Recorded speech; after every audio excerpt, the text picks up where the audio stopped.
la agenda para la presentación. Vamos a hablar un poquito de la historia de la construcción sostenible. Después nos vamos a enfocar en estas áreas, que es el sitio, la selección de sitio, agua, energía, tipo de certificaciones que hay, ideas o hacia dónde va y regeneración, que es lo que hablamos. Al final les traigo algunas fotos de un proyecto que es un proyecto pequeño, pero de mis proyectos favoritos en lo que respecta a sostenibilidad. Puse aquí este gráfico, nada más para estar seguro. ¿Ustedes siguen mi cursor cuando yo lo muevo en la pantalla? Sí, señor. Sí, ok.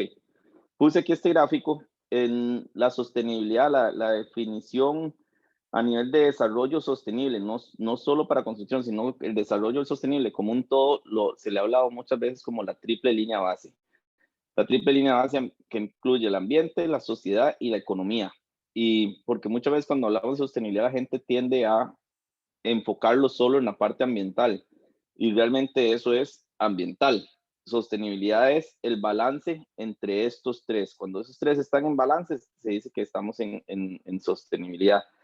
A nosotros nos gusta mucho agregarle la parte cultural porque a nivel de construcción no es lo mismo hacer un proyecto en San José que hacer un proyecto en Nicoya, que hacer un proyecto en el Cerro de la Muerte o hacer un proyecto en Ciudad de Panamá. La cultura impacta mucho el lugar a donde vayamos a hacer un proyecto o debería de impactar mucho el lugar a donde vayamos a hacer un proyecto y el tipo de proyecto que vayamos a hacer. Entonces, por eso, cuando nosotros hablamos de triple línea base, ya vamos hablando de esta cuádruple línea base y vamos a ver que en regeneración ya inclusive entran otras áreas.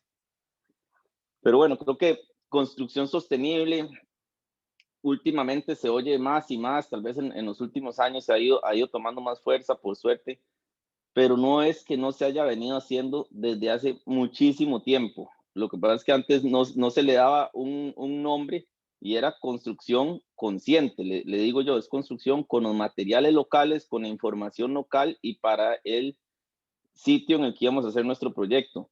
Cuando vemos que teníamos construcciones de adobe en muchos de los países tropicales de Latinoamérica, era porque eran los materiales locales que se conseguían ahí mismo donde íbamos a hacer la obra y se hacían paredes gruesas, no solo por un tema estructural, sino por un tema de aislamiento. Vemos que las paredes gruesas no van a dejar que entre tanto el calor y en lugares fríos no van a dejar que cuando más bien entre el calor se salga. Entonces, es esto de los materiales naturales, ahora están volviendo mucho, ya vamos a ver un ejemplo, pero ya están volviendo mucho a incorporarse en diseño arquitectónico, el bareque, la tierra apisonada, vemos también ahí, si vamos por lo menos en Costa Rica, si vamos hacia las zonas de Guanacaste o las zonas caribeñas, y empezamos a ver las casas antiguas o las edificaciones antiguas, vemos que la mayoría tienen esto, que son como respiraderos, por decirlo así, y como sabemos, el aire caliente sube y el aire frío baja, y cuando generamos los respiraderos, lo que va a hacer es que se genera un flujo para que el aire caliente esté saliendo y esté chupando aire frío la edificación. Entonces, siempre me gusta como recordar de dónde viene, no es que estamos inventando nada nuevo, ya lo han estado haciendo nuestros antecesores por muchos años y es traerlo al presente. Como este es otro ejemplo, vemos que por lo menos a la gran mayoría nos gustan los corredores amplios, las casas con jardines centrales. ¿Y por qué es que se diseñaban así? Cuando pensamos en casas en Heredia, cuando pensamos en casas en Antigua Guatemala, o edificaciones de hasta 3 niveles que hay en sitios coloniales de Centroamérica, vemos que hay un patio central. El patio central arquitectónicamente se ve lindísimo, pero no es solo un elemento arquitectónico, tiene intención, es como le llamo yo, la intención es que podamos hacer edificaciones que sean eh, no muy anchas, porque así cuando yo tengo un patio central hago que la ventilación natural pueda correr a todo lo largo de la edificación y además la iluminación natural. Acordémonos que cuando hacíamos estas edificaciones con jardines centrales, no había luz eléctrica y obviamente muchísimo menos aire acondicionado, entonces había que diseñar para los elementos naturales y además entonces teníamos los corredores largos para evitar que el impacto de sol directo sobre los espacios. Entonces un poco que era arquitectura pensando en el lugar y cómo se manejaba. Este es otro ejemplo que me gusta mucho a mí, es en Colorado, se llama Mesa Verde y es un asentamiento muy interesante porque fue los primeros asentamientos donde ya dejaban de ser nómadas los nativos de la zona y empezaron a generar un asentamiento. Para darnos una idea de la escala más o menos, vean que aquí hay una escalera, el tamaño de una persona es como esto, entonces esto es algo bastante grande. Cuando en los tiempos de verano, el sol corre por aquí arriba, ¿ok? Entonces ellos construyeron este asentamiento abajo de esta roca en el cual el sol nunca pega directamente sobre el asentamiento. Entonces no hay tanta ganancia de calor, lo cual hacía que el lugar se mantenga, todavía uno lo puede ir a visitar y se siente y se mantiene bastante fresco en tiempos en que la temperatura alcanza hasta los 40 grados Celsius. Y más bien en época de invierno, en cual se llega a tener menos 10, menos 15 grados Celsius en algunos días, lo que hace este asentamiento es que más bien el sol en el hemisferio norte, entre más norte estemos, más se nos acuesta el sol de esta forma. Entonces aquí el sol va a pasar por decirlo así, y lo que hace esto es captar el calor y por la forma en la que está el cielo, digámoslo aquí, o el techo en este caso, se va a mantener aquí. Además aquí hay, donde tenían las fogatas, hace que se genere un calor que se mantiene interno y pueden tener calefacción en el espacio sin tener que más bien migrar hacia otros lugares más calientes durante las épocas de invierno. Y este es uno de los primeros ejemplos que se conocen de construcción sostenible, por llamarlo así. Para mí me atrae mucho esta información. Me gusta compartirla para que veamos que ya lo han venido haciendo desde muchísimos años atrás. Es nada más pensar las cosas bien cuando estamos en el proceso de diseño. Perdón, hablaba con Manuel al principio. Si tienen dudas o algo, las podemos ir evacuando en el momento. Si vemos que nos estamos quedando sin tiempo, ahí más bien decimos, bueno, las dudas pasémoslas al final, pero por ahora, si tienen dudas, comentarios, algo que quieran aportar, por favor, lo hacen sin ningún problema. Esto es tierra apisonada. En inglés le dicen rammed earth.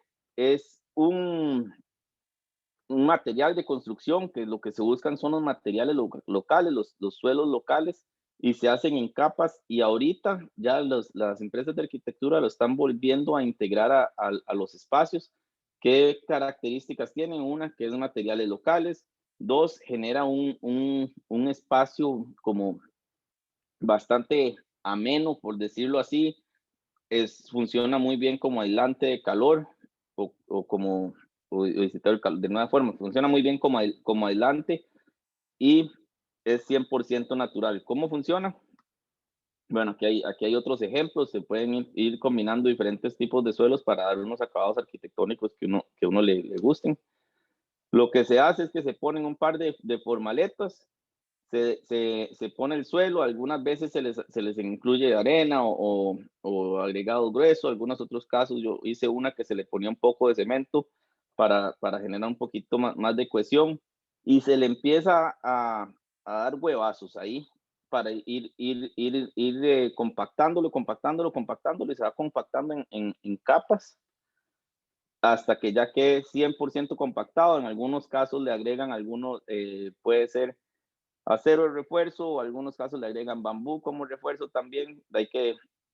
Para Costa Rica, en nuestro código sísmico, generalmente esto funciona como cerramiento, pero tiene que ir entre marcos estructurales para que se lleven la fuerza de los sismos. Pero bueno, aquí es un ejemplo de cómo se hacen estas paredes que vemos ahora y que cada vez más se están viendo. Ya son aprobadas por el Código Sísmico de California. En Costa Rica se están usando no como antisísmico, como dijimos, pero ya se están empezando a usar. Entonces es algo que es importante que veamos y que están siendo 100% locales. Después de pasar en qué es las bases de la construcción sostenible, tenemos que empezar a pensar en el sitio en el que yo voy a ubicar una obra. ¿Por qué? Porque el sitio en el que yo ubique una obra va a tener impacto en un montón de áreas. Va a tener impacto en transporte de las personas que van a tener que desplazarse hacia donde está la obra. Va a tener impacto en la necesidad de extender líneas de infraestructura, líneas eléctricas, líneas potables, líneas de aguas residuales, líneas de transporte. Va a tener impacto en la zona en la que estoy poniendo la edificación. Entonces, Idealmente, lo que nosotros queremos es poder ubicar nuestras edificaciones en zonas que hayan sido desarrolladas previamente, en vez de ya agarrar un lote que sea un lote virgen y llegar y volarnos todos los árboles y sembrar ahí. Mejor vemos si podemos poner la obra en un lugar que haya sido previamente desarrollado y más bien regenerarlo. Además, cuando es un lugar que ha sido previamente desarrollado, generalmente tienen acceso a transporte público, acceso a infraestructura, acceso a que la persona pueda salir caminando del lugar y tener acceso a servicios públicos. Entonces, eso es lo que queremos buscar en esos casos. Cuando hacemos un análisis de sitio, tratemos de no irnos más bien hacia las periferias y más bien ir hacia el centro y buscar un poco el tema de densidad, pero densidad programada, en la cual tengamos acceso a zonas verdes también, porque creo que cuando estamos en una jungla de solo concreto, nos empezamos a desesperar un poco todas las personas. Entonces es una densidad programada y un diseño en el cual sea denso, pero con acceso a zonas verdes y vistas a las zonas verdes. Entonces, ¿qué se hace en el análisis de sitio? Uno de lo primero que nosotros recomendamos es hacer un análisis bioclimático. El análisis bioclimático lo que hace es analizar el sitio contra los elementos externos. Yo quiero saber cuál es la precipitación que hay en el sitio en el que voy a poner el proyecto a lo largo de diferentes tiempos del año. Quiero saber cuál es la predominancia de vientos, quiero saber cuál es la dirección del sol, en qué ángulos juega el sol en la zona en la que estoy poniendo el proyecto, porque con eso me voy a poner yo a diseñar. Entonces, como dije, quiero saber vientos, agua, iluminación que hay y cualquier otro elemento externo que vaya a afectar a la, a la obra. Y ahí lo podemos empezar a modelar. Se modela en softwares, hay uno que es Ecotect, otro Green Building Studio, hay un montón de softwares realmente que se pueden utilizar. Ya SketchUp también tiene un plugin que uno puede instalar para poder modelar el sitio. Ahí lo que queremos es que los elementos externos los usemos para que tengan un impacto positivo en el espacio que estamos creando y no solo dejarlos afuera. Entonces yo quiero iluminación natural, ¿cierto? Pero si yo pongo una ventana viendo hacia el sur, súper amplia, tal vez la iluminación natural que estoy logrando es una iluminación que más bien me va a afectar. ¿Por qué me va a afectar? Porque me va a generar resplandor. Entonces, si, por ejemplo, estoy haciendo un edificio de oficinas y todas las ventanas están viendo al sur, todas las personas van a tener resplandor y van a estar encandilados trabajando. Entonces, eso no es una buena iluminación natural. Además, voy a estar teniendo una ganancia de calor y voy a tener que poner aire acondicionado o algunas otras estrategias de enfriamiento de la edificación que no nos funcionan. Entonces, queremos ver cómo los elementos externos los usamos para nuestro bienestar dentro de la edificación. Entonces, más bien ver cómo hacemos que esta iluminación natural me genere iluminación en el espacio, iluminación que sea positiva para trabajar, para disfrutar, para vivir, pero sí que sea positiva y no me afecte. Y además que no tenga ganancia de calor, por lo menos cuando hablo de ganancia de calor, pienso en Costa Rica, pero si nos vamos a lugares fríos, más bien queremos fomentar la ganancia de calor y por eso es que se hacen estos análisis bioclimáticos. De la misma forma con la ventilación natural. La ventilación natural está muy de moda, pero hay que saber hacerla muy bien, ¿verdad? Porque si yo de repente abro una ventana aquí y otra ventana aquí, y lo que me queda es un chiflón del carajo todo el día, no puedo ni poner servilletas porque se vuelan todo el día, no puedo poner hojas porque se pasan volando y lo que genero es un espacio no confortable. Entonces, todo eso se puede hacer a través de los análisis bioclimáticos, que son como los que ven aquí. Estos son de cómo le va a pegar el sol. Estos son los análisis de vientos, de cuáles son las ganancias de calor.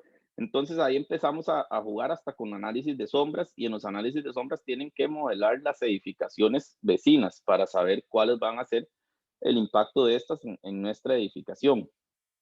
Entonces, una vez que se modela el proyecto, ahí uno empieza, digo yo, a jugar hasta llegar a tener un proyecto óptimo. Tuvimos un proyecto en Guatemala que hicieron dos edificios, dos torres, como llamamos, dos torres gemelas, y dejaron en el centro de las torres gemelas la plaza de comidas. Lindísimo, porque era un punto de reunión para que la gente de las torres de oficinas bajaran, y ahí estaba como el food court y la gente podía bajar a comer y conectar con la gente de la otra torre, de otras oficinas. Pero de repente, ¿qué fue lo que pasó? Esas dos torres lo que generaron fue un efecto Venturi del carajo, que nadie podía usar la plaza porque era muy incómoda por el ventolero que había siempre. Entonces, ahí lo que hicimos fue modelar diferentes estrategias, diferentes salas en la plaza para poder desviar el viento y que no fuera un viento que no arruinara la experiencia en el espacio. Entonces, todo esto son las cosas que hay que ir pensando. En algunos casos es para proyectos existentes, en otros casos para proyectos nuevos, pero todos se pueden modelar y nos van dando ideas.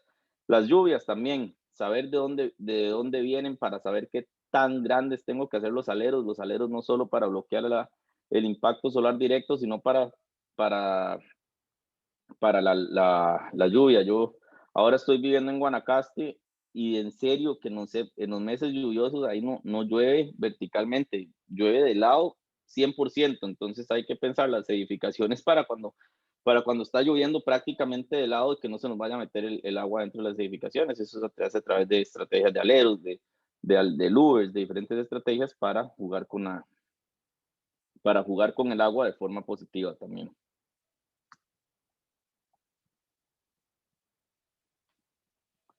Después, escorrentía. Yo siempre hago el análisis de una gota.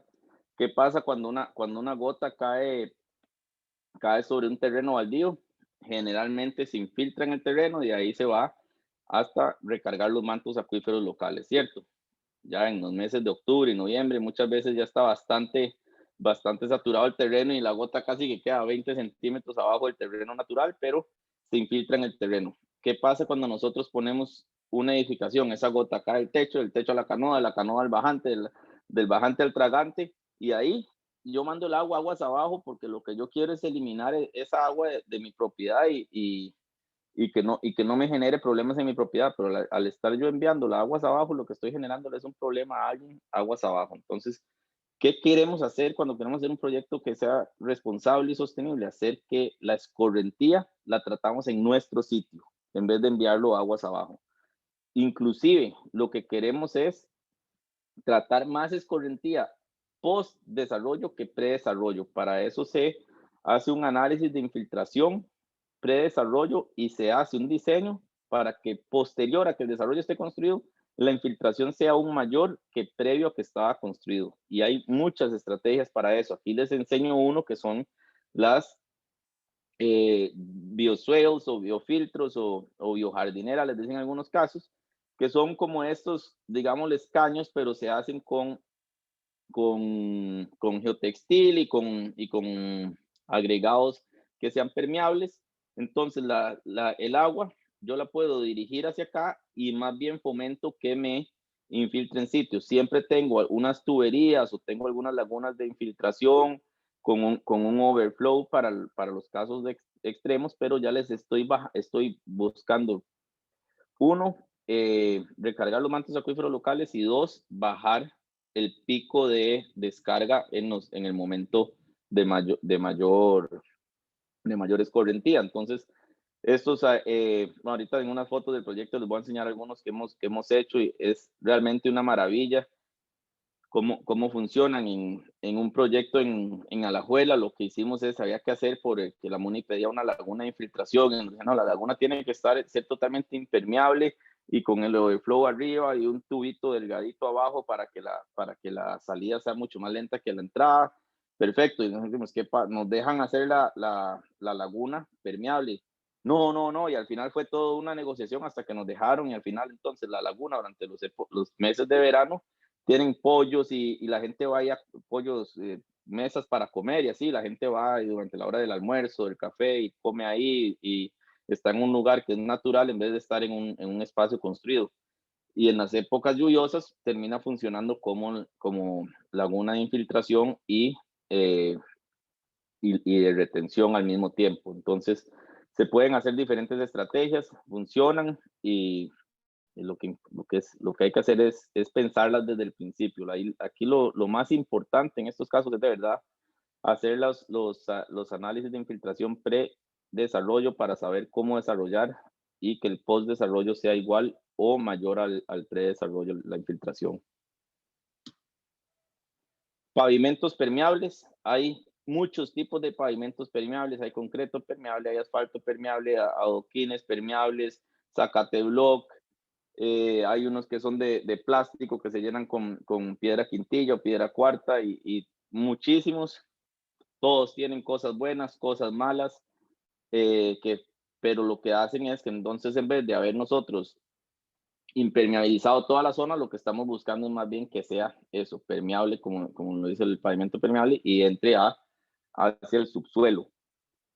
Sí es importante saber que todos los pavimentos permeables tienen sus temas y que necesitan mantenimiento, porque si no, por ejemplo, el concreto permeable suena lindísimo. Creo que todos hemos visto los videos que hay en Facebook que llegan y tiran una cisterna de agua en un pavimento permeable y baja de un solo, sí, pero se llenan de finos rápidamente los huecos. ¿Cómo funciona el concreto permeable? Lo que tiene es que tiene mucho menos arena, más cemento y más agregados gruesos, entonces eso genera, al tener más cementos, más adhesión entre el agregado grueso, pero me deja huecos, entonces ahí deja que corra el agua entre los huecos. Pero si se llena de finos, entonces pierde su función. O el zacate block funciona también muy bien, pero hay que saber dónde ponerlo, porque si lo ponemos en zonas urbanas donde las mujeres andan en tacones o las personas que andan en tacones, se les hace muy difícil caminar, entonces no, estamos solucionando un problema pero generando otro. Entonces hay que analizar muy bien cuál voy a utilizar. En muchos casos es mejor hacer un pavimento impermeable, pero hacer un buen sistema de retención y de infiltración como las biojardineras que les enseñaba anteriormente, los biosoils. Después pensando agua, yo creo que pocas veces cuando pensamos en agua pensamos en energía, por eso es que a mí me gusta presentar este gráfico. Es un gráfico en el que aquí en el eje Y es energía y en el eje X es tiempo. Entonces imaginémonos una gota de agua potable es lo que dice este gráfico. Yo voy a extraer, digamos que vamos a extraer agua potable de un pozo. Primero, entonces tengo que bombear el agua fuera del pozo. Le metí este montón de energía a esa gota. Después de que ya la tengo a nivel cero, la tengo que transportar a algún tanque de almacenamiento, generalmente. Le metí energía para ese transporte al tanque de almacenamiento. Después le tengo que dar tratamiento para terminar de potabilizarla, filtrarla, todo lo que haya que hacerle al agua que saqué del pozo. Le metí más energía. Después la tengo que transportar a otro pozo de almacenamiento muchas veces. Entonces, todo esto, la energía incorporada que lleva el agua con el almacenamiento, y después la tengo que distribuir de los tanques hacia el lugar de uso. ¿Verdad? Esa distribución la mayoría de las veces necesita una impulsión mecánica a través de bombas o algo, porque pocas veces lo podemos hacer 100% por gravedad.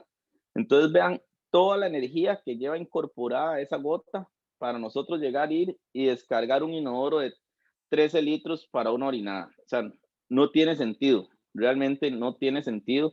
Y este gráfico se puede aplicar a cualquier material, no solo construcción, a cualquier material tiene energía incorporada. Entonces ahí es donde uno empieza a analizar cuál es la energía incorporada del gypsum contra una tabla de plywood.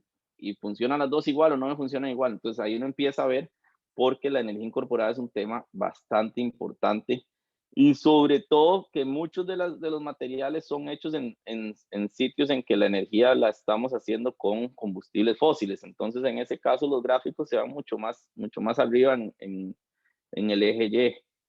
Entonces, es un tema que me gusta siempre comentar, lo que es el agua y la energía incorporada. Lo primero, las edificaciones generalmente donde más agua consumen es en irrigación. Irrigación es donde más agua consumen y sinceramente a las matas les vale un carajo si el agua es potable o no es potable. Entonces, lo primero es escojamos qué tipo de paisajismo vamos a usar en nuestras obras. Busquemos que sea paisajismo nativo, o si no es nativo, que por lo menos sea adaptado al sitio. Una vez que ya hemos escogido este tipo de paisajismo, también entender que el paisajismo sufre eventos, o sea, sufre fases, y que en la época seca generalmente se va a poner un poco más café. Yo a los clientes digo, no es que se pone café, es que se pone dorado, porque si uno dice dorado suena más bonito, pero porque si queremos tener jardines siempre verdes en el verano, vamos a tener que estarlos regando un montón. Si al final vamos a tener que regar el paisajismo, entonces, uno, no lo hagamos con agua potable, hagámoslo con aguas de segundo uso. Y segundo, escojamos muy bien el tipo de irrigación. Por ejemplo, el tipo de irrigación por aspersión, el que vemos en todo lado, el del sprinkler ese que va ta. Si se hace durante el día, se pierde un montón de agua por evaporación. Además que un montón de agua cae donde ni siquiera está irrigando las matas. Se dice que solo el 30% del agua que se utiliza por aspersión cumple el fin último de llegar a la raíz de las matas. Entonces, el otro está la irrigación por goteo, que es como esta que hay en la foto. La irrigación por goteo superficial, que es el que se ve en las mangueras arriba, el 90% del agua llega a las raíces, y la irrigación por goteo subsuperficial, que es cuando la manguera va como 2 o 3 pulgadas bajo tierra, el 100% del agua llega a las raíces. Entonces, si vamos a necesitar irrigación, utilicemos ojalá la subsuperficial, o si no, por lo menos riego por goteo. Importantísimo, cuando tengan un proveedor de mangueras de riego o de sistemas de irrigación, revisen muy bien las fichas técnicas de los equipos, porque a uno le venden de todo y de repente los huequillos de las mangueras están totalmente taqueados y las matas se mueren y nadie sabe por qué, y es porque el sistema de irrigación no era el correcto. Entonces, porque eh, esto es un curso de maestría o de pregrado, perdón. Es un ciclo de charlas, profesor, más bien enfocado tanto a estudiantes, maestría a nivel de grado y profesionales también. Ciclo de charlas, ¿verdad? Ok, ok, sí, bueno, a los que ya están en la calle trabajando, sí, se han dado cuenta de que a uno le llegan a vender de todo, y a los que no, ya pronto se van a dar cuenta. Entonces es muy, muy importante analizar lo que le están vendiendo a uno. Aquí puse otro ejemplo de aguas residuales. Este es un ejemplo de un hotel de 16 habitaciones que nosotros trabajamos. ¿Y cuánta agua potable se dejó de utilizar para riego? Este hotel, previo a que lo compraran los clientes de nosotros, todos los jardines verdes, es en Guanacaste, en el norte de Guanacaste, todos los jardines verdes en medio de enero, en medio de febrero, y era a pura agua potable en una comunidad en la que hay muy poca agua potable. Entonces eso es hasta muy poco responsable socialmente, porque están dejando algunas casas sin agua para tener jardines verdes. Entonces, ¿qué se hizo? Se conectó una planta de tratamiento, que las plantas de tratamiento, en este caso fue una Bioness, cómo funcionan, y después el efluente, en vez de desfogarlo en un río, que es lo que generalmente se hace, va a un tanque, y ese tanque va al riego. El sistema de riego lo que tiene es un PLC, o un sistema automático, que a través de boyas, aquí hay unas boyas, me dicen, ok, ya ya llené el tanque. Entonces al sistema le dice, madre, tengo el tanque lleno, active el sistema de riego. Entonces el sistema de riego lo tengo por zonas, y me dice, zona 1 voy a regar 10 minutos, cuando se me acaban los 10 minutos de la zona 1 me paso a 10 minutos a la zona 2, ahí hasta que el tanque se vacíe. Cuando el tanque se vacíe, el sistema me dice, me quedé en el minuto 3 de la zona 3. Y ahí cuando se vuelve a llenar el tanque, entonces empieza en el minuto 3 de la zona 3, termina los próximos 7 minutos y pasa a la zona 4, y así es como va funcionando el sistema de riego. No son nada caros, funcionan súper bien, y eso hizo que en ese hotel haya un ahorro de consumo de agua potable de 2.530 metros cúbicos. Eso es un montón de agua. En este caso lo teníamos dividido en 3 módulos, entonces teníamos 3 plantitas de tratamiento chiquititas que iban todas, se conectaban a un tanque de riego único, porque Hay que tratar de evitar bombear aguas negras por dos razones, porque las aguas negras se bombean en tubería más gruesa que las aguas tratadas, entonces eso significa mucho más consumo de energía. Y además, cualquier bronca en aguas negras bombeadas es un tremendo problemón. En cambio, si son aguas tratadas, el problema es mucho menor. Y como profesionales de ingeniería y arquitectura, tenemos que pensar en la operación y los problemas que van a haber una vez que el proyecto esté en operación, porque si no, los que nos van a llamar son a nosotros. Entonces es un poco de pensar en todas las cosas que puede traer un problema futuro y busquemos cómo no bombear aguas negras. Hay casos que por topografía no hay de otra y hay que hacer cárcamos y bombear aguas negras. Luego hay otros sistemas, como sistemas de captura de agua de lluvia o reutilización de aguas residuales, como les decía. Entonces aquí les puse diferentes ejemplos. Este es un ejemplo del proyecto que vamos a ver al final de la presentación. Este es un diseño que hicimos ya hace como 8 años. Entonces, ¿cómo funciona? Esta es la canoa del proyecto, se le pone un sedazo. Por estar también en Guanacaste, el sedazo lo hicimos plástico porque ahí cualquier cosa de metal se oxida en un año y desaparece. Entonces, un sedazo plástico, ¿por qué el sedazo? Para que no entren hojas al sistema, para que no entren animales al sistema. Y ahí, entonces, de ahí captamos el agua de lluvia, pasa a un tanque pequeño, que este tanque me funciona como sedimentador. Ahí le tengo un drenaje para cuando tengo que limpiar el tanque. Entonces, por overflow pasa a un tanque más grande, en el cual tiene unos electrodos de nivel, o que es lo mismo que unas boyas, que me indican cuánta agua tiene el tanque. Entonces, si el tanque ya se me quedó sin agua, para no tener que tener doble tubería, entonces este electrodo me dice, madre, me estoy quedando sin agua. Ok, entonces entra la, la entrada de potable, que es esta que ven aquí. La entrada de potable llena solo el 25% del tanque. Este es el otro electrodo que me dice, miren, ya llegué aquí, ya llego al 25%, cierre la llave. Todo eso se hace automático, con llaves automáticas, y entonces me asegura que este tanque siempre va a tener un poco de agua. ¿Por qué? Porque este tanque salgo ya hacia baños, hacia usos misceláneos, y entonces solo necesito una tubería. Y es como funciona. Voy a decirle que es un sistema artesanal. Después ya hemos encontrado otros sistemas comerciales. Lo hemos instalado en un par de hoteles y la verdad es que funciona muy bien. Se llama el Rainmaster. Y lo que tiene entonces tenemos este tanque de captura de agua de lluvia. Viene aquí de la lluvia, pasa a través de este filtro que se llama, ahorita me acuerdo cómo funciona el filtro, pero el filtro entonces elimina los sedimentos y las hojas y todo esto, y deja que entre aquí el agua de lluvia un poco más limpia.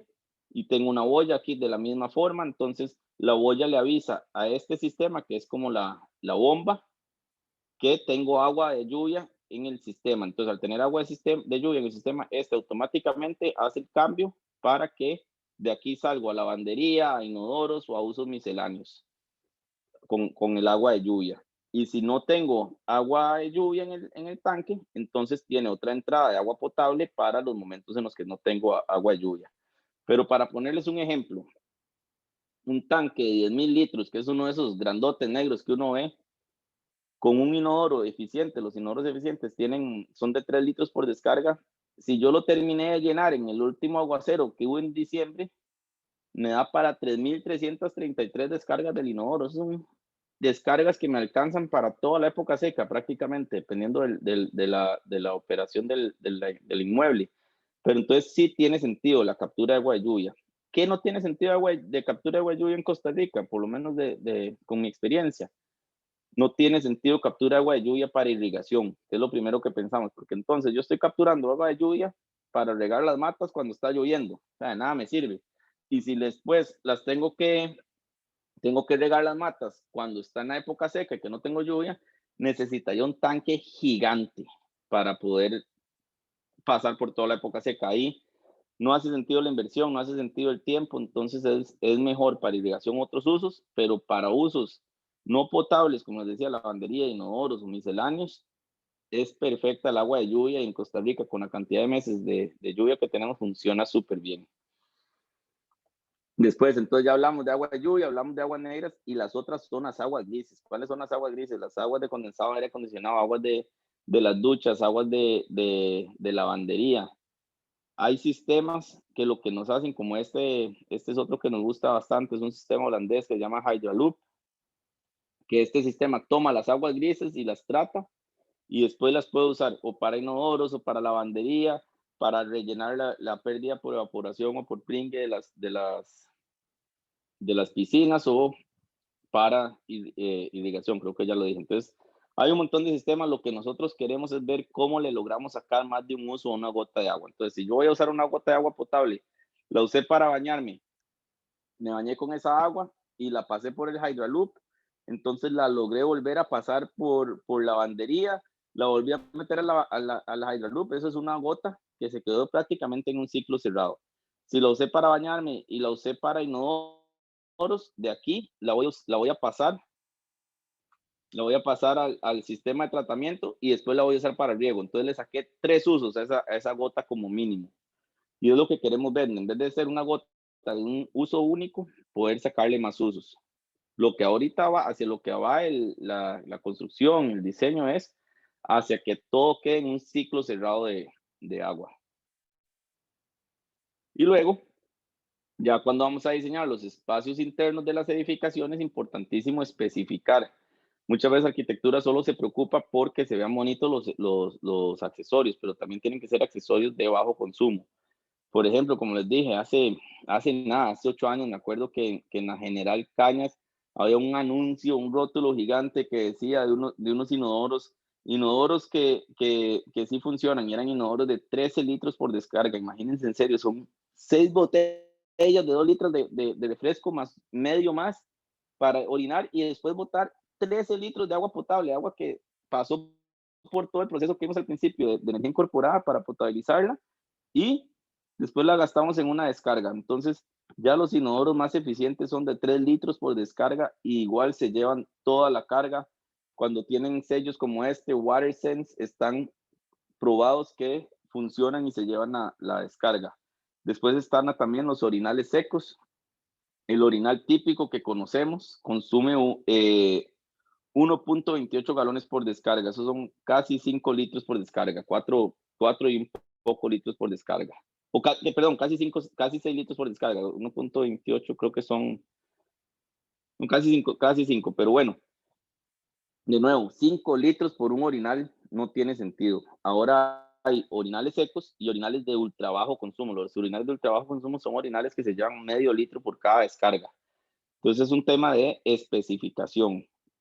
Mi recomendación es no utilicen orinales secos en remodelaciones porque no sabemos cómo está bien la pendiente de las tuberías y de qué material es la tubería y muchas veces por la acidez de la orina se abren huecos en la orina o no en la tubería o no hay o en los codos que no estaban bien pegados empieza a haber una filtración y de repente sale una hediondez en un lugar que no sabíamos y los están llamando los clientes. En remodelaciones mejor ponen los de ultra baja descarga, que son los de medio litro por descarga.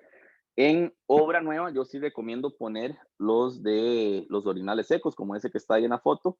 Y los orinales secos, hay diferentes tipos. Hay uno que funciona como una bolita de ping-pong. Entonces, cuando pasa la orina, la bolita de ping-pong se mueve, pasa la orina, y cuando deja de pasar la orina, se devuelve la bolita de ping-pong y hace un sello para que no se devuelvan los olores. El tema lo que queremos son bloquear olores.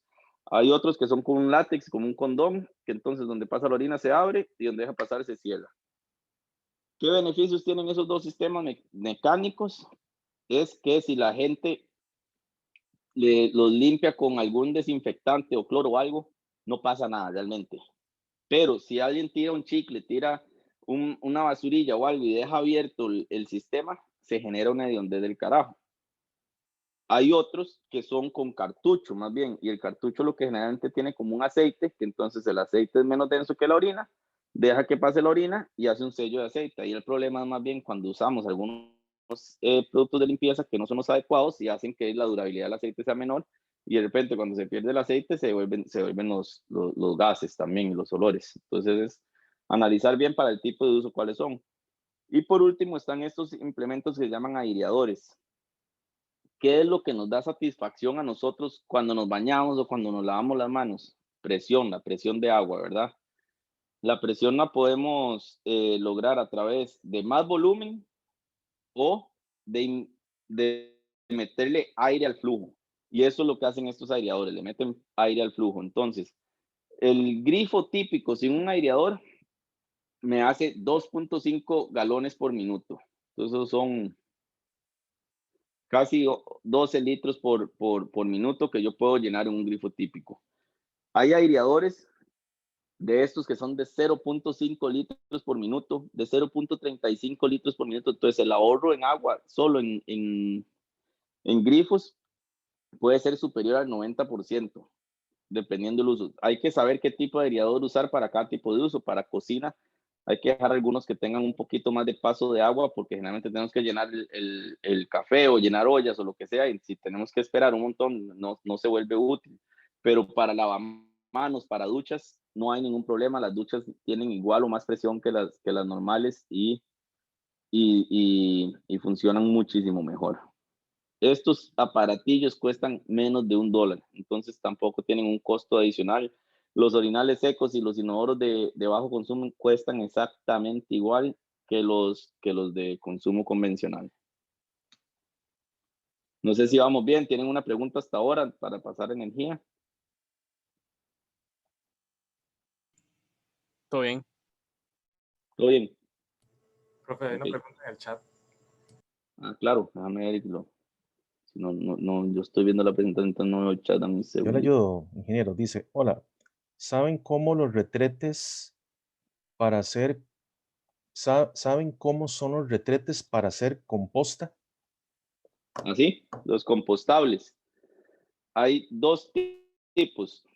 Hay unos que son un chuzo, que entonces tienen una paleta que limpia cuando usted termina de ir al baño y abre un habitáculo, por decirlo así.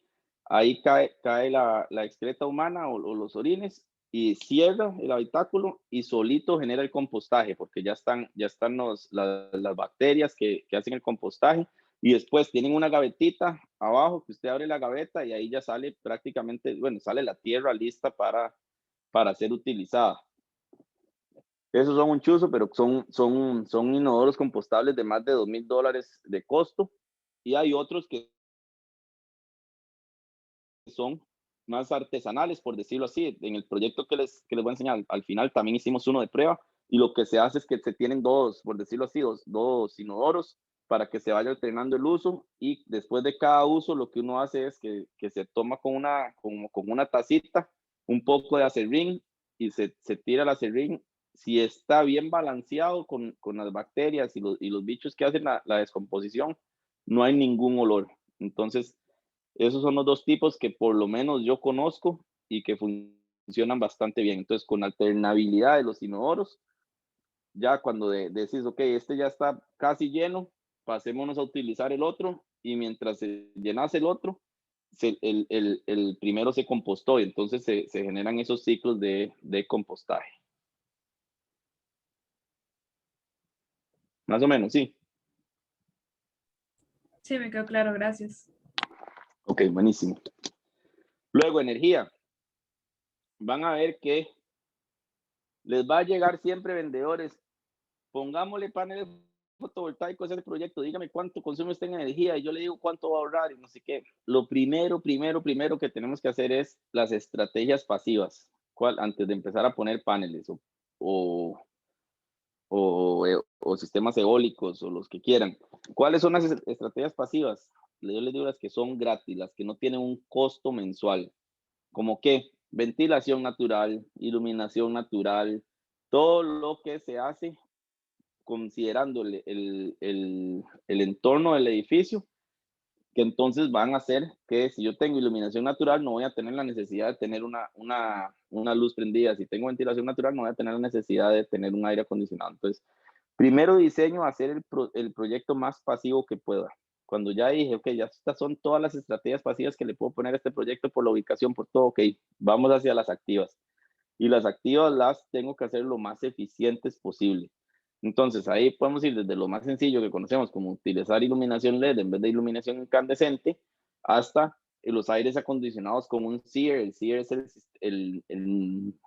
el tipo de, o la cantidad, la eficiencia de un aire acondicionado. Entre más alto sea el SEER, más eficiente es el aire acondicionado. Es decir, más unidades de frío por dólar me saca el aire acondicionado. Y igual con las bombas, igual con los elevadores, igual con las escaleras eléctricas. Todo queremos saber que sea lo más eficiente posible para la edificación.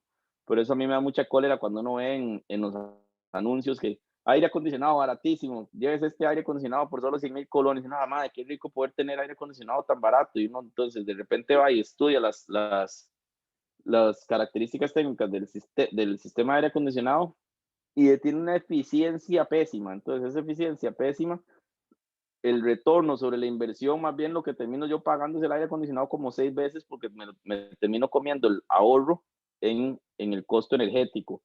Y Costa Rica, el costo por kilowatt hora es muy alto. En algunas zonas de Costa Rica, el costo por kilowatt hora es igual o mayor que el costo por kilowatt hora en la ciudad de Nueva York. Entonces, es bien importante que tengamos eso claro y saber la importancia de la eficiencia energética.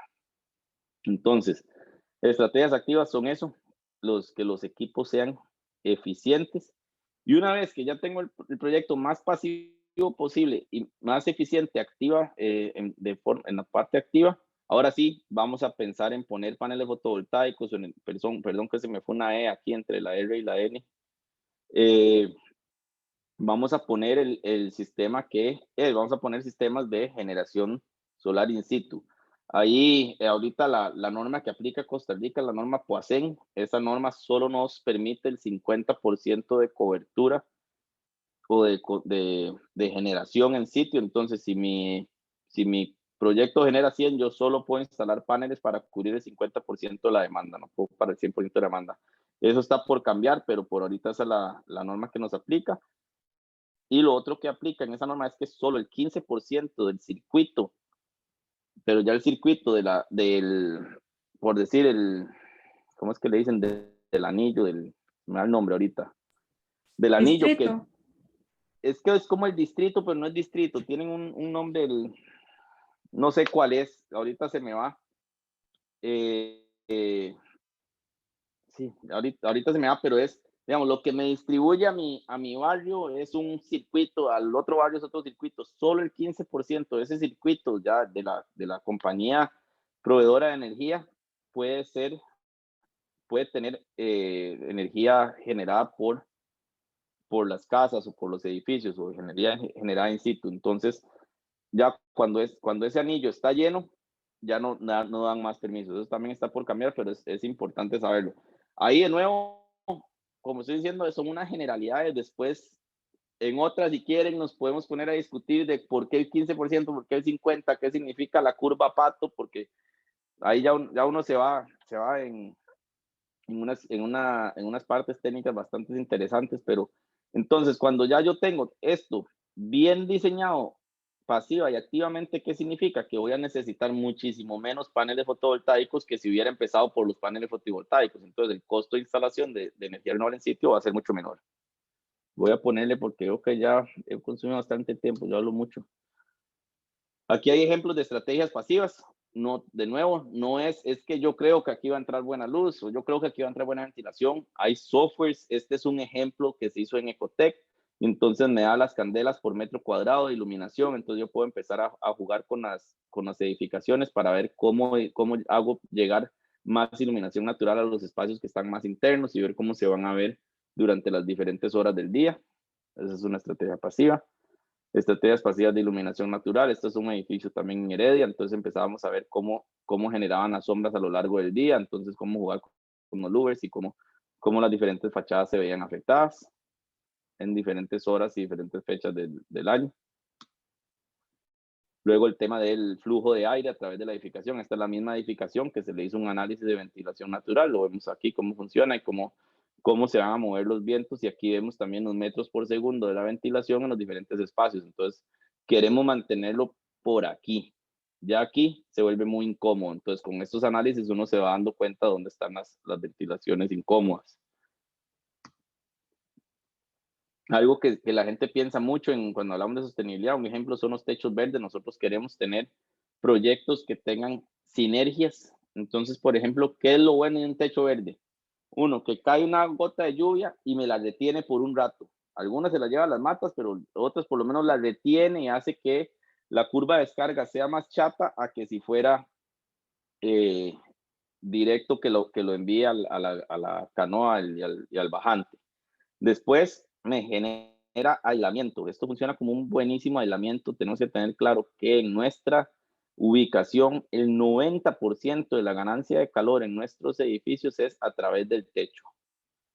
No escatimen, sobre todo en lugares calientes, en aislamiento en techos. Pongan todo el aislamiento que puedan en techos porque eso se los va a agradecer el usuario de la edificación.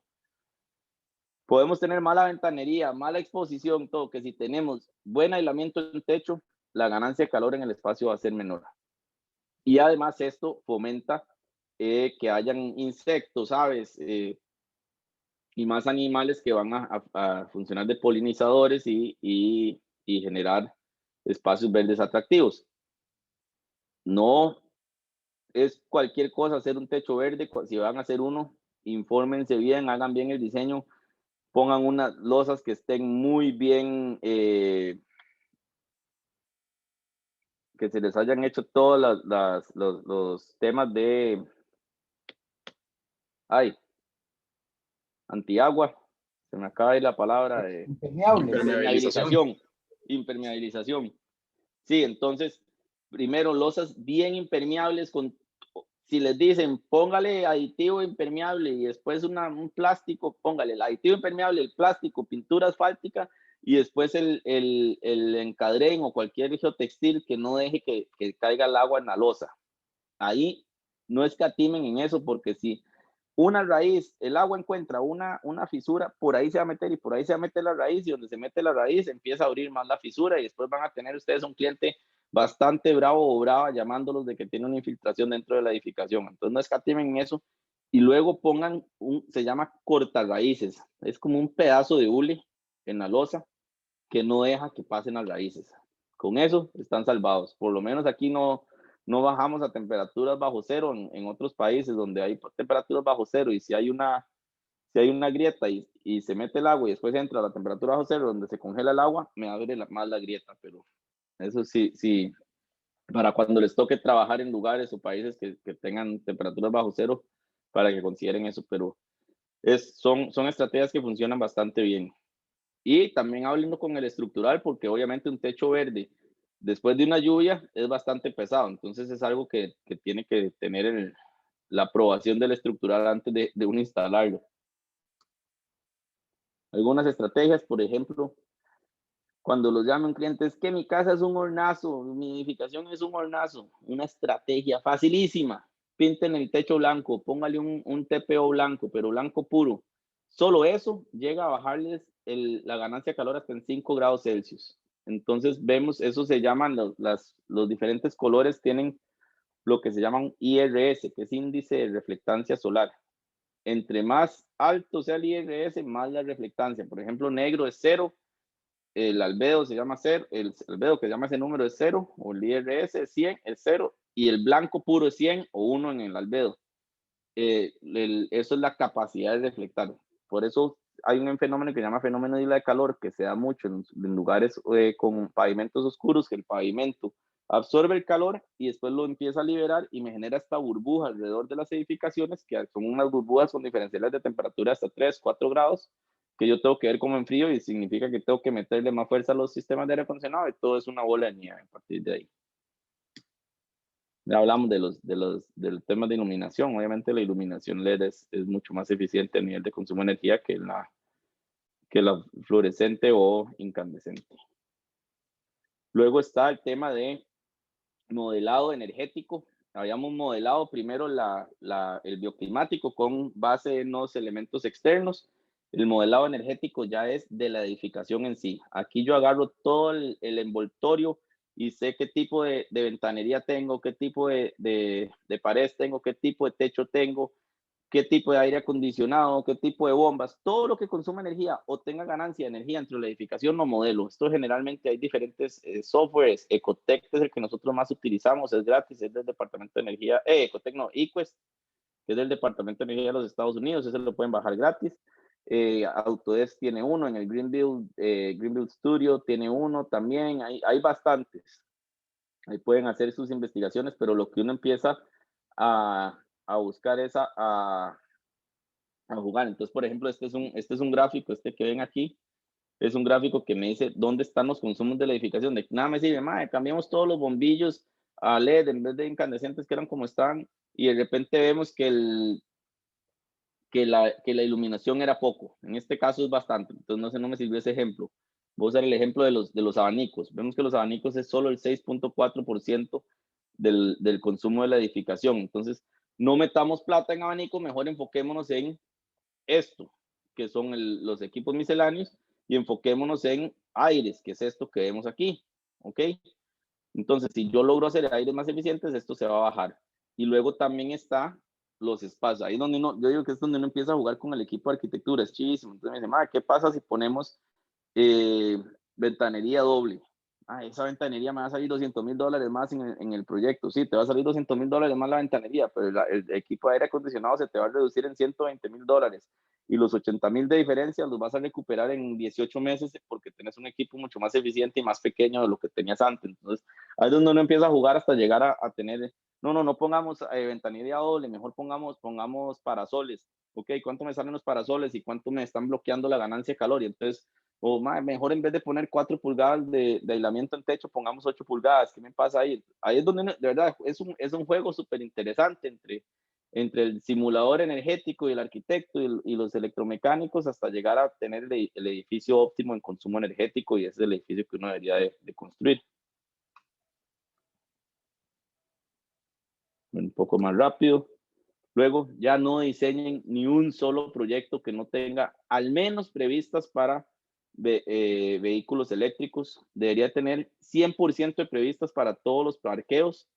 Si no, por lo menos háganlo para el 50%, pero se estima que en los próximos 30 años ya nuestra flotilla casi que vaya a tener que ser 80% eléctrica. Entonces, si les dicen, hay un proyecto, no, muy caro ponerle la prevista.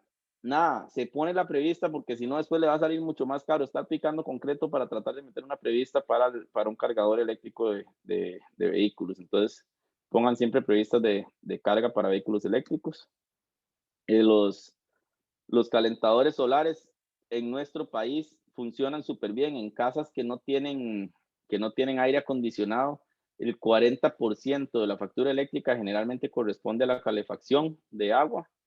Y nosotros que tenemos, que vivimos en un país tropical, lo podemos calentar gratis con el sol. Estos sistemillas para una familia de 3 a 5 personas valen entre $1,300 a $1,800 instalados y tienen un retorno sobre la inversión de 2 a 4 años. Entonces esos sistemas denle porque vale la pena instalarlos.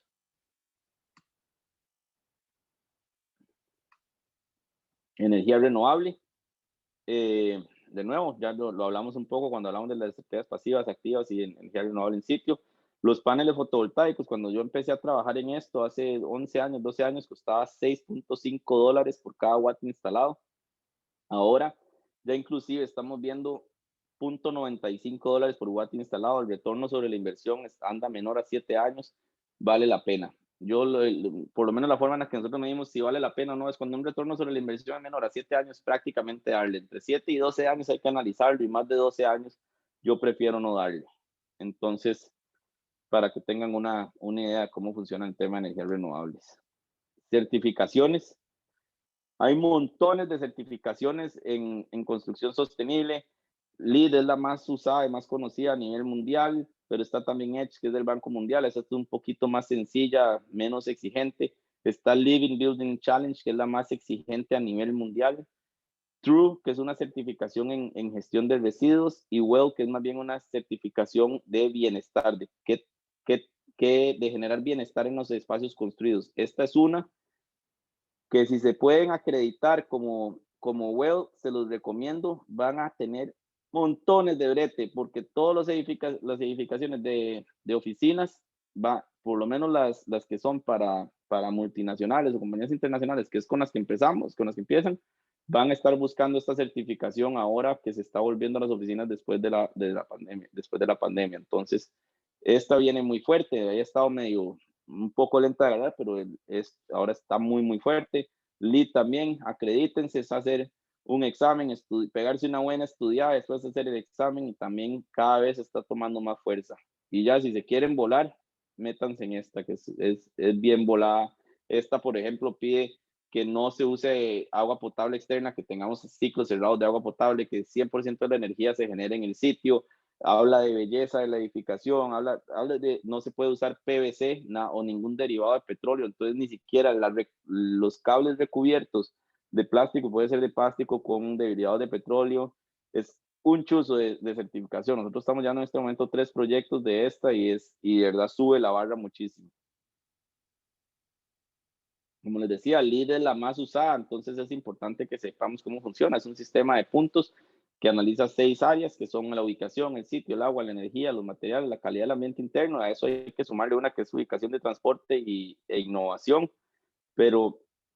Y el sistema de puntos es un máximo de 110 puntos. Si logro entre 40 y 49 puntos, quedo certificado. Entre 50 y 59 queda nivel plata. Entre 60 y 79 nivel oro. Y más de 80 puntos es el nivel platino. Roberto, pregunta Eric Vargas que buenas tardes, ¿cuál es la segunda certificación mencionada que indicó que viene fuerte ahora? WELL, esta viene muy fuerte, y puede uno acreditarse como WELL AP, que es Accredited Professional o profesional acreditado.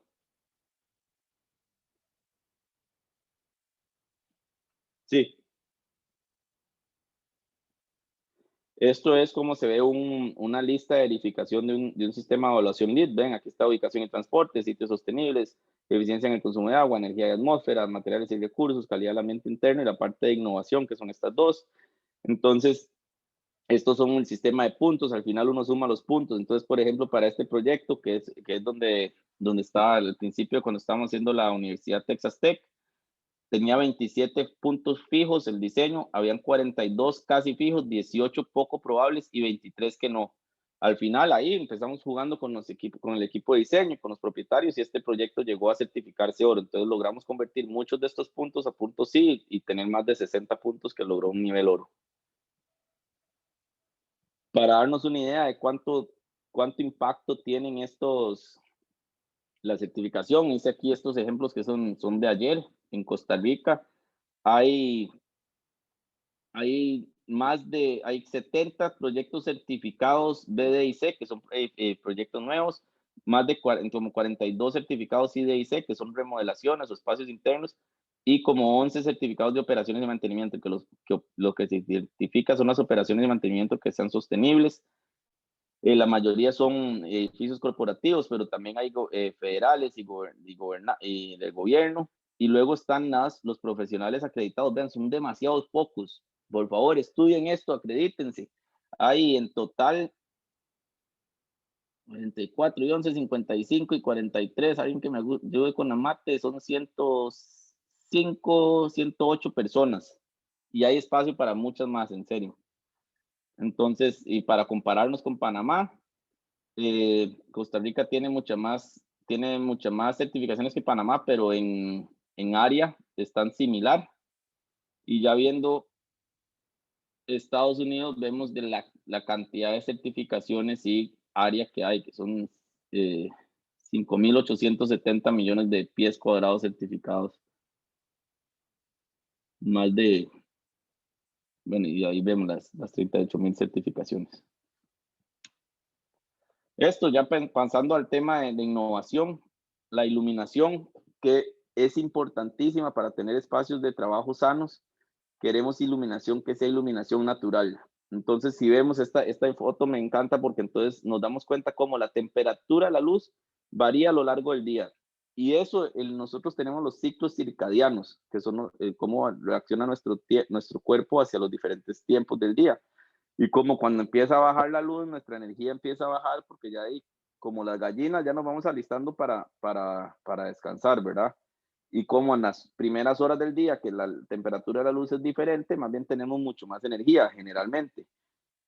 Y por eso, un ejemplo, en Las Vegas o en los casinos, así juegan muchísimo con eso y nos ponen iluminaciones para hacernos creer que es de día y estar con mucha energía y que sigamos poniendo plata ahí en los lugares. En cambio, lo que nosotros queremos generar es espacios sanos de trabajo. Si nosotros no podemos hacer que el espacio tenga iluminación natural y lo tenemos que hacer con iluminación artificial, ya hay bombillos que emulan la iluminación natural. Entonces van cambiando de temperatura a lo largo del día para que cuando uno se va a la oficina ya su cuerpo va con la iluminación de acuerdo a su ciclo circadiano. Es bien, bien interesante y lo pueden investigar más, hasta temas de tesis pueden salir ahí interesantes. Luego, ¿por qué los bancos están tan interesados en préstamos? No, quedó lo de circadiana ahí, pero ¿por qué están tan interesados en construcción sostenible? Porque si a mí anteriormente me costaba operar, por ejemplo, me van a dar, a mí lo que me prestan generalmente es lo que ven mi salario y me prestan un porcentaje, o sea, analizan cuánto puedo pagar yo de mi salario y con eso me dicen, ok, este mae tiene este salario, tiene todas estas deudas, lo que puede pagar es esto. Y para darnos una idea, yo uso como regla de dedo que por cada $100,000 el préstamo son como $1,000 de cuota mensual. Ahí varía con el banco y varía con los plazos, pero para hacer el ejemplo funciona. Entonces, el banco que dice, bueno, este mae tiene X salario, pero le cuesta $500 al mes operar la casa entre electricidad, agua, todo. Si yo hago un edificio eficiente, en vez de costarle 500, le va a costar $250. Significa que esta persona tiene una capacidad de pago de $250 más, entonces le puedo prestar, en vez de 100,000, le puedo prestar 125,000 porque va a poder pagar $1,250 al mes. Entonces, por eso es que cada vez hace más sentido para los bancos prestar mejor para las edificaciones sostenibles que para las convencionales. ¿Hacia dónde vamos? La construcción actual, la que conocemos en todo lado, en que tenemos un montón de residuos de construcción tirados en la calle y que entonces ya tengo un viaje, llamo a la persona, ya tengo un viajecillo de escombros, hacerme el viaje, la persona llega, se lleva el viaje, me cobra 25,000 colones por el viaje, da la vuelta y en la primera esquina, que de dónde pueda tirar eso, en un río, echa el camioncillo para atrás, saca los escombros y se va. O los que no nos importa el consumo energético, nada, como estamos acostumbrados. La construcción verde actual, que es la que, bueno, tengo eficiencia en consumo de agua o algo, pero no está tan, realmente no están atacando todas las áreas. Construcción sostenible, que es ya cuando estamos atacando todas las áreas que vivimos hoy. Edificaciones vivas son aquellas que producen todo lo que consumen, entonces producen toda la energía que van a consumir, el agua la mantienen en un ciclo cerrado. Esas son las edificaciones vivas y luego ya vienen los proyectos regenerativos que son los que producen más de lo que consumen. Desde un punto de vista de ingeniería es muy fácil verlo, por decir, produce más energía que la que consume, devuelve el agua en mejor calidad que como la recibió, pero ya ahí entra también la parte social y otros aspectos que son más difíciles de ponerle números. Eso es lo que se está tratando de hacer en estos momentos. Entonces, la regeneración, si vemos digamos, si esto fuera la parte negativa o el impacto negativo en este proyecto y esto es el impacto positivo, lo que queremos es llevarlo del lado negativo hacia el lado positivo.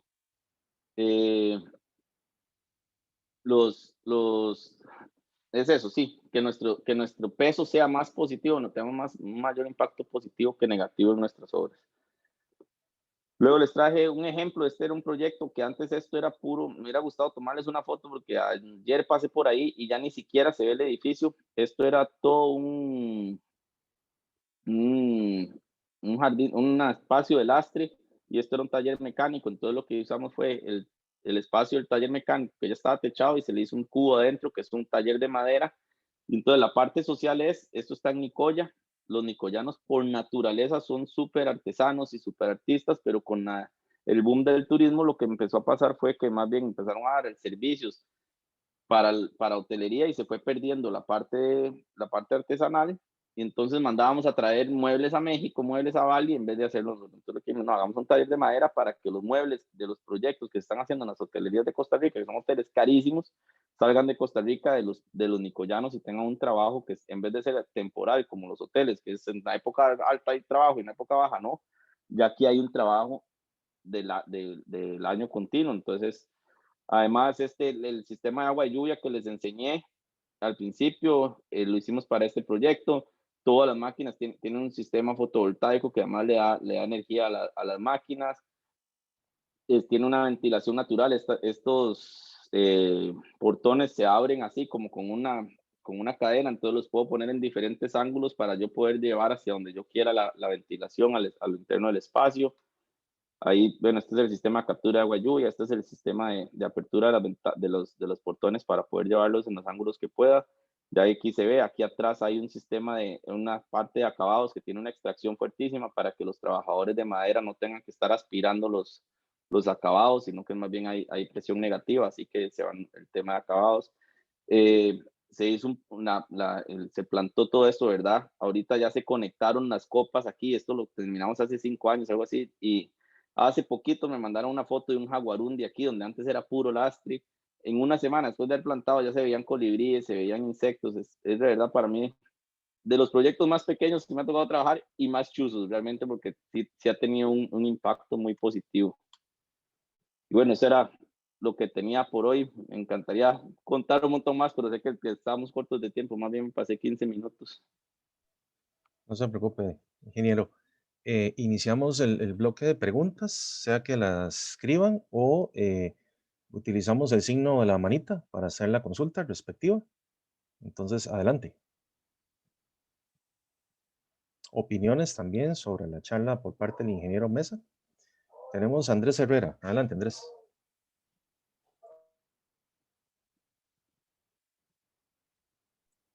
Andrés, adelante. Y después Andrés Calderón. Ahora sí, Andrés, ahora sí. ahora se me escucha, sí. Bueno, primero, muchas gracias por la charla, estuvo muy bonita, la verdad.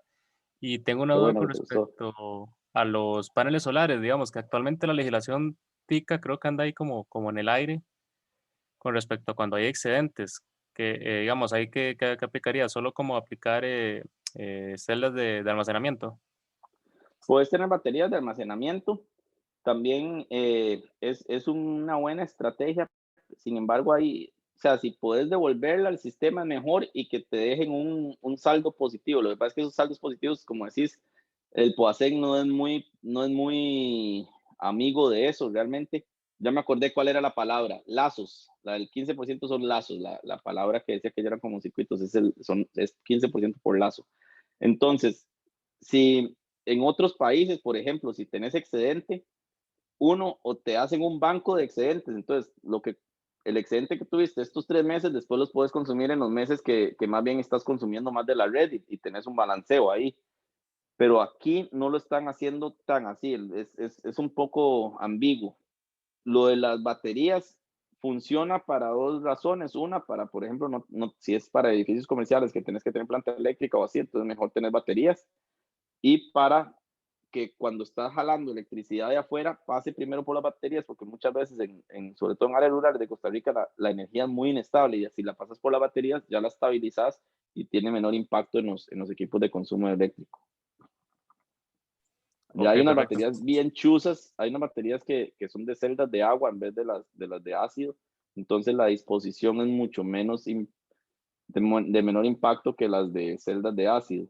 Y también tenés que buscar baterías de mayor durabilidad, porque la disposición de baterías tiene bastante impacto ambiental. Ok, perfecto, muchas gracias. Claro. Adelante, Andrés Calderón, con la consulta. Buenas noches, don Roberto. De igual forma, agradecer por la charla, que fue muy enriquecedora. Mi consulta va sobre techos verdes. Es si se conocen planes de mantenimiento preventivo que no impliquen así como grandes costos, de forma que se pueda alargar su vida útil. Lo digo por temas de reparaciones, porque supongo que no son procesos nada fáciles de realizar. Hay 2 tipos de techo verde. Ese como el que yo les expliqué, que haces toda la impermeabilización, pones el cortarraíces y todo. Y en esos casos es relativamente sencillo. Hay que estarle como metiéndole punzones ahí a la tierra, porque muchas veces cuando se empiezan a compactar mucho, pero ese es relativamente, y hay unos que son como hueveras, ese es el más fácil de mantenimiento, porque entonces tenés hueveras y sembrar las matas en las hueveras, y si alguno se descompone algo, sacás la huevera y pones una nueva huevera. En ese caso, son los dos tipos que hay, pero lo importante es en la instalación hacerlo bien, después ya el mantenimiento debería ser relativamente sencillo. Ponerle en donde vas a tener los desagües de la losa, que los tengas a la vista, que no los tengas aterrados, porque si los aterras muchas veces los saturas y ahí es donde se te hacen de madre y de repente tenés una piscina en la losa. Entonces, que puedas darle mantenimiento sencillo a los desagües de la losa. Creo que es uno de los más claves. Y de verdad usar el corta raíces, eso es necesarísimo. Perfecto, muchas gracias. Contesté más o menos la pregunta, ¿no? Sí, sí, perfecto, eso era. Okay. Muchas gracias. Seguimos con el ingeniero Gustavo Rojas y después con Eric Vargas. Gracias Manuel. No aprovecho, Roberto, para agradecerte la charla en un tema que estamos haciendo un esfuerzo en la escuela para que todo el mundo se involucre en esta onda. Todo gusto.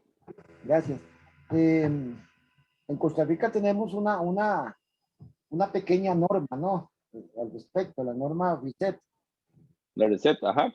Sí, ¿cuál es tu opinión acerca de eso, de esta norma? Yo creo que todo esfuerzo es válido. La RESET tiene bastantes buenas cosas y lo importante es que hagamos proyectos sostenibles, no importa cuál sea el sistema de evaluación que utilicemos. RESET es un sistema de evaluación, LEED es otro, EDGE es otro, pero lo importante es las bases del diseño y las bases de la construcción que sean realmente sostenibles. Si nuestro proyecto es sostenible, lo podemos certificar con cualquier sistema de evaluación que queramos. Y sí, yo creo que el RESET es un muy buen esfuerzo a nivel nacional para edificaciones sostenibles. Sí, bueno, es un inicio para el país, creo yo. Correcto. Pero por lo menos esa, ¿verdad? Digo yo. Por lo menos esa que está en español. Lo otro es, bueno, cuando uno habla de eso, y vos diste muchas muestras de distintos dispositivos, aparatos que se pueden utilizar. Generalmente uno piensa o se piensa que es encarecer la construcción. Bueno, hablaste ahí de balances y esas cosas, y me estás diciendo que no. Pero aún así, yo pienso que mucho del secreto en esto, y esto más que pregunta es como un comentario, un motivar a los muchachos a que en este campo hay campo para la innovación. Hay mucho que innovar, hay muchos de esos dispositivos se pueden adaptar al país, o muchos de ellos pueden ser iniciativas nuestras, ¿verdad? Entonces aquí una motivación a los estudiantes más bien para que desarrollen sus proyectos de graduación, los proyectos universitarios alrededor de este tema. Quién sabe que no salga ahí de un proyecto de graduación un dispositivo, ¿verdad? Ahí mucho más económico, adaptado, etcétera, ¿verdad? Que lo haga uno una patente y lo haga millonario, ¿verdad? En un solo día. ¿Quién quita que no, verdad? ¿Quién dice que no? Entonces, totalmente, hay un campo abiertísimo para investigación en estos temas. Sí. Entonces, ojalá en los próximos años y esta generación y estos muchachos que están en esta charla, por lo menos hay 31, por lo menos 10 proyectos, ¿verdad? En el área de sostenibilidad esperaríamos en la escuela. Ojalá más, claro. Muchas gracias. A nivel de costos, Gustavo, creo que un tema importante, yo siempre hago énfasis, no es más caro construir sostenible. Es más caro cuando ya terminamos el diseño, empezamos construcción, ahora lo quiero hacer sostenible porque hay un montón de retrabajo y lo hace. Pero si empezamos desde la concepción del proyecto pensando que voy a hacer un proyecto sostenible, el costo por metro cuadrado es igual a una construcción convencional y lo puedo validar a través de un montón de proyectos. Entonces, por si les dicen eso, sí, porque el chiste es la idea, ¿verdad? En general. Totalmente, pero lo puedo asegurar que no.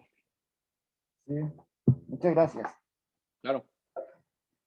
Gracias al ingeniero Gustavo Rojas. Aprovechando antes de darle la palabra a don Eric, eso que menciona Gustavo, y ver tu tu disponibilidad también, Roberto, para atender a futuros estudiantes que quieran hacer su proyecto de graduación en el campo de la construcción sostenible. Roberto colabora con la Escuela de Ingeniería Civil de la Universidad de Costa Rica y es profesor en la maestría de Administración e Ingeniería de la Construcción en la Universidad de Costa Rica. Entonces, de verdad, si algún estudiante a futuro, perfectamente por medio de mi persona, si Roberto me autoriza, ¿verdad? Que lo contacte Por para supuesto. efectos de su proyecto de graduación. No sabes que para educación eso es lo que a mí más me gusta. Entonces, Muchas gracias, ingeniero. por supuesto. Don Eric, adelante con su consulta. Bueno, buenas noches.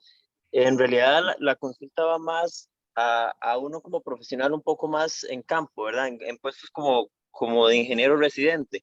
Tal vez el impacto que uno tiene en la parte de diseño se disminuye un poco, porque a la hora de ya estar ejecutando muchas veces ya lo que está, ¿verdad? Entonces todo lo que sea de este tipo de ideas, con más razón, lo ven como un gasto mayor, lo terminan viendo como un gasto. Entonces, para uno como ingeniero ya desempeñándose en campo, en puestos como ingeniero residente, ¿qué tipo de certificación recomendaría usted o qué camino pensaría usted que es el más adecuado, en su opinión, que uno podría seguir como para certificarse, pero también tener un poquito más de impacto en este tipo de temas cuando, como le digo, ya a la hora de la ejecución se vuelve un poco más complicado? Buenísima la pregunta. Creo que, bueno, les puedo contar, no voy a decir el nombre del proyecto, pero hay un proyecto público enorme en el que somos parte y lo que hay ahorita es un pleito entre la entidad pública que quiere que el proyecto se certifique y el contratista que ganó el proyecto, que más bien está viendo cómo hace para no certificarlo, entonces, porque creen que les va a salir más caro. Lo que primero tenemos que cambiar es la concepción de que diseño es aquí y contratista es aquí. O sea, somos un equipo y este es el proyecto y juntos, diseño y contratista, deberíamos ir desde el inicio. Hay un concepto que se llama el concepto de diseño-construcción en el cual se involucra el contratista desde las etapas tempranas del diseño, que eso está demostrado que la cantidad de órdenes de cambio, la cantidad y los costos de la obra se reducen significativamente cuando tenemos un contratista desde la etapa de diseño. Y me imagino que como ingeniero residente vas a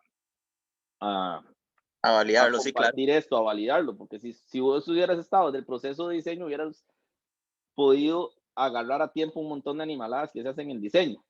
Sí, claro. Entonces, eso es de lo primero que tenemos que ir cambiando y cómo involucrar al contratista desde las etapas tempranas de diseño para que ya, además eso, no solo entra con las recomendaciones de contratista, que muchas veces es, ¿quieres pasar esa viga por aquí, esa tubería por aquí? Mejor pasarlo por aquí, te va a sobrar tanto. Y empezar a pensar como contratista en tema de ahorros también energéticos, de agua y todo eso. Y además generar ese equipo para que cuando la construcción, si el proyecto es un éxito, es un éxito de equipo, y si es un fracaso de equipo. Ahí la responsabilidad y el riesgo es compartido. Después, que tenemos que, como contratistas, dejar de pensar que la obra se acaba cuando yo termino la construcción. Ahí empieza la obra realmente, ahí es donde empieza la vida del edificio. Terminamos la construcción y la vida del edificio empieza por mínimo 50 años. Y sabemos que muchos edificios van por muchísimo más tiempo más. Entonces, lo que nosotros pongamos en la edificación es lo que se va a usar. Si, yo le ahorré al cliente $100,000 por ponerle este aire, hagamos el consumo que va a tener esa edificación, y más bien al rato, por ponerle el aire barato, le termina generando al cliente un costo mucho más alto. Entonces es pensar la vida de la edificación no como la vida de la construcción, sino como el uso de la misma. Y después hay muchas obras, muchas cosas que le toca al contratista. Yo siempre digo, la construcción sostenible es como 60% diseño, 40% construcción. Podemos empezar a pensar en modular. Yo creo que de hecho el TEC ha sido líder en Costa Rica en construcción modular. ¿Cómo modulamos para no generar tanto desperdicio? ¿Qué vamos a generar con los residuos qué vamos a hacer con los residuos de construcción? ¿Cómo vamos a generar espacios sanos? Porque ¿qué pasa si yo lo que tengo es un edificio de oficinas y mientras estoy ya con el espacio cerrado, tengo a alguien con un equipo de combustión? Entonces todos los trabajadores de construcción están aspirando todos los humos de los equipos de combustión. Entonces hay un montón de áreas, o sea, aquí me puedo ir por horas y sé que estamos pasados, pero eso es un poco como lo veo yo a tema de construcción. Lo primero es que verdad, y esto más que un tema de contratistas, que es un tema de diseñadores, lo que tenemos que hacer es ver la construcción como integral y no como diseño, construcción y operación, sino como algo, como uno solo. Más o menos, Ok, Érico, lo enredé mucho. sí, no, completamente, lo comparto 100%. Ahí tal vez nada más me gustaría como recapitular en la pregunta nada más en cuanto a temas de certificaciones o de cómo uno podría irse preparando hacia este tema. ¿Qué recomendaría usted en una posición como esa? Y a manera de comentario también sobre esto que usted decía, me parece ciertísimo y me parece que la parte de, de construcción sostenible, como usted dice, va mucho más allá. Hace una semana estaba visitando un proyecto en el cual en los parqueos, pues hay parqueos para bicis para los empleados, hay sus duchas con todo este tipo de dispositivos, y de parte de uno de los, digamos que de mis jefes, para dejarlo por ahí, el comentario fue, no hombre, ¿qué es esto? O sea, ¿qué gastadera de plata, verdad? Entonces, ahí es donde uno dice, pucha, es que esa es la mentalidad que hay que ir cambiando. Cuando uno escucha un comentario como ese, realmente hasta se deprime un poco, ¿verdad? Porque un proyecto que incentiva la movilidad urbana, un proyecto que incentiva el bajo consumo de agua en esas mismas duchas que usan sus empleados y todo, y que diga un comentario así, realmente deja muchísimo que desear, ¿verdad? Te Y cuento nada más, historia. Dale. y eso, lo del tema de certificación, ¿qué recomendaría usted como para iniciar uno por ese camino eh, en un puesto O- en campo? ok. Primero, para contarte una historia similar a lo que decías, por ejemplo, el sistema de evaluación LEED, uno de los créditos es instalar parqueos de bicicletas y duchas para los usuarios, para que si llegas en bicicleta te puedes duchar y ya empezar a trabajar o lo que sea. Es uno de los créditos en el que ganas un punto. Ok, en uno de mis primeros proyectos yo vivía en Panamá y entonces dijimos, bueno, podemos poner racks de bicicletas y duchas, y la respuesta de los propietarios era, ¿para qué vamos a poner eso si en Panamá nadie anda en bicicleta? Eso no tiene sentido, pero al final, bueno, lo logramos y pusimos el rack de bicicletas. No te estoy mintiendo, que a los 3 meses de inaugurado el proyecto, hubo que duplicar la cantidad de racks porque se habían llenado los que habíamos puesto. Y eso es más o menos de que, ¿qué es primero? Si el huevo o la gallina. Si los pones, la gente los empieza a usar. Y entonces vos decís, ese lugar tenía rack de bicicleta y yo tengo aquí la bici. Si voy en carro, va a ser un dolor buscar a dónde parqueo, lo que sea, y voy a durar un montón de días. Pero si me voy en bici, ahí sé que va a quedar seguro. Si es mi lugar de trabajo, me puedo ir en bici, sé que me puedo bañar antes y ya llego y hasta ejercicio de bici, entonces lo empezás a utilizar. Y es eso, cuando los pones, la gente los empieza a utilizar.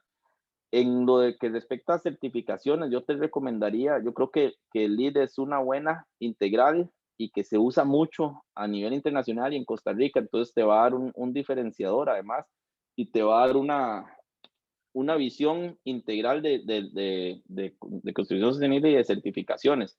Entonces te recomendaría esa. El primero es un examen, creo que cuesta $250, se llama el Green Associate, y después puedes especializarte en operaciones y mantenimiento, en edificación nueva, en remodelaciones de espacios internos, que es otro examen. Es una muy buena estudiada, pero nada del otro mundo. Se puede hacer en inglés o en español. Lo haces aquí en Compu, en el Centro Cultural. Y la otra que viene muy fuerte es esa que decía yo, la de Well, es otra también bastante interesante para espacios internos.